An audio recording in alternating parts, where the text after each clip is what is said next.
আসসালামু আলাইকুম রহমতুল্লাহ। প্রিয় ভিউয়ার্স, প্রিয় ইমানদার মুসলমান ভাই বোনেরা, যে যেখান থেকে আজকের ভিডিওটি দেখছেন আপনাদের সবাইকে স্বাগত, শুভেচ্ছা, অভিনন্দন এবং কৃতজ্ঞতা প্রকাশ করছি। প্রিয় ভিউয়ার্স, আমাদের আজকের ভিডিও হচ্ছে 159 নম্বর ভিডিও। 159 নম্বর ভিডিওতে আমরা ছোট্ট একটি হাদিস পড়ে আপনাদেরকে শোনাবো। আর প্রতিদিন দুপুর 2টা বাজে আমাদের এই চ্যানেল থেকে এই হাদিসের ভিডিওগুলো আপনাদের সাথে শেয়ার করে থাকি। আপনারা যারা আপনাদের বাড়িতে যারা মায়েরা রয়েছে, বোনেরা রয়েছে, দাদা রয়েছে, দাদি রয়েছে, যারা হাদিস পড়তে জানে না, তারা শুনে, তাহলে তাদেরকে হাদিসগুলো শোনাবেন, তাহলে তারা আমল করতে পারবে। আমলের জন্য আপনিও সওয়াবের ভাগী হবেন, আমিও সওয়াবের ভাগী হব। আর আমরা এই ভিডিওগুলো শুনছি আমলের নিয়তে, আমিও পড়ছি আমলের নিয়তে।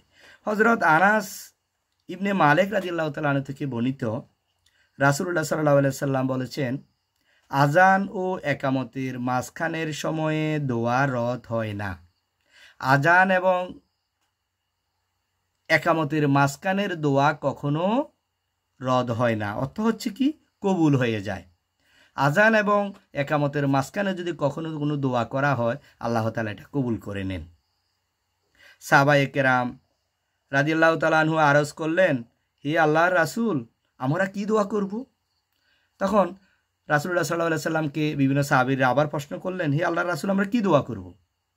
তিনি বললেন, আল্লাহ তাআলার কাছে দুনিয়া ও আখিরাতের আফিয়াত চাও। দুনিয়া এবং আখিরাতের আফিয়াত চাও। আফিয়াত মানে হচ্ছে নিরাপত্তা চাও।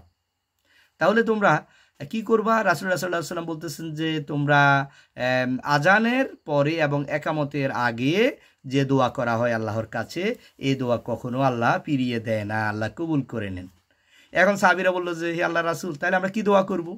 বলতেছে, তোমরা দুনিয়া এবং আখিরাতের আফিয়াত চাও। আফিয়াত মানে নিরাপত্তা চাও। এই নিরাপত্তা চেয়ে আল্লাহর কাছে দোয়া করো, আল্লাহ তাআলা কবুল করে নেবেন, আমিন। এই হাদিসটি এসেছে হচ্ছে তিরমিজি শরীফ হাদিস গ্রন্থে এসেছে 3594 নম্বর হাদিস। 3594 নম্বর হাদিস তিরমিজি শরীফ গ্রন্থে এই হাদিসটি এসেছে। তাহলে এই হাদিস থেকে আমাদের শিক্ষা কি? এই হাদিস থেকে আমরা কি আমল করব?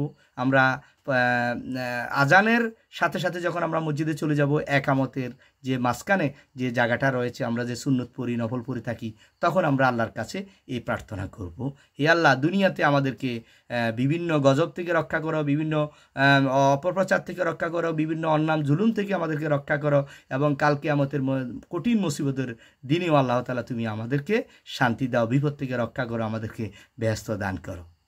এই দোয়াটা করবো। আল্লাহ তাআলা তো বলছেন, রাসূলুল্লাহ সাল্লাল্লাহু আলাইহি সাল্লাম, দোয়া কখনো বৃথা যায় না, দোয়া করলে দোয়া কবুল হয়। এই জন্য এই সময়টাতে আমরা আমাদের জীবনে যা কিছু প্রয়োজন, সৃষ্টিকর্তার কাছে, আল্লাহ তাআলার কাছে আমরা এই দোয়াটি করব সবসময়, এই আমলটি করব সবসময়।